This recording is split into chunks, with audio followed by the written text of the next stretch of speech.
আসসালামু আলাইকুম প্রিয় দর্শকবৃন্দ। মাশাআল্লাহ আমার পটগুলো সব রেডি করছি, দেখতে খুব ভালো লাগতেছে। পানি এবং খানা আলাদা আলাদা করা হয়েছে, যার কারণে এখন আর পানি নষ্ট হয় না, পানি গন্ধ হয় না, এবং বাচ্চা এবং মাইস সবাই সুস্থ থাকে। তো আজকে একটা আজব ঘটনা ঘটছে।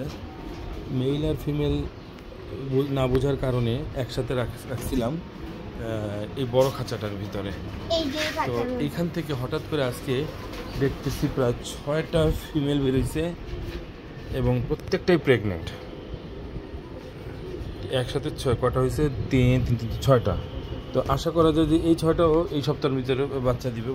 তো রাখছিলাম মানে একটু ছোটো অবস্থায়, তখন ধরতে পারি নাই যেগুলো যে মেল না ফিমেল। তো এইগুলো এখন পরবর্তীতে বাচ্চা জন্য প্রেগনেন্ট হয়ে গেছে। যাকে এখন আমার আরও এরকম পট লাগবে। আপনার দূর থেকে দেখবেন যে খুব ভালো লাগে। আমার এটা খুব সুন্দর করে সাজাইছি এগুলো এইভাবে। এখানে এসে সময় কাটাইতে খুব ভালো লাগে। শখ করে পালা শুরু করছিলাম মাত্র 6 পিস ইঁদুর থেকে। মাশাআল্লাহ এখন আমার হয়ে গেছে অনেক। এই সপ্তাহে আমার বেশ কিছু ইঁদুর বাচ্চা দিয়ে দিচ্ছে অলরেডি। 20 তারিখ দিছে 2টা বাচ্চা, 22 তারিখ দিছে একটা, 19 তারিখ দিছে 2টা। আবার আজকে কালকের ভিতরে বাচ্চা দেওয়ার মতো অলরেডি কন্ডিশন চলে আসছে।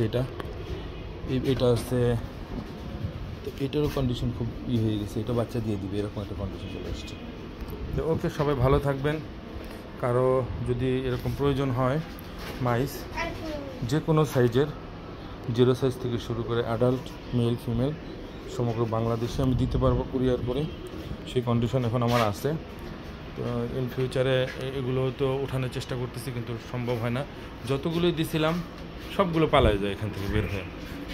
আর ছাদে যেহেতু আমি এই রুমটা করছি, তো বাইরে বের হইলে কোনোভাবে রাতের বেলা চলে আসে, পেঁচা চলে আসে, আর দিনের বেলা কাক এসে নিয়ে যায়।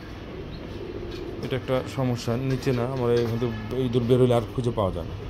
বেশ কয়েকটা এরকম ফিমেল আমার হারাই গেছে, বেশ বড় বড়।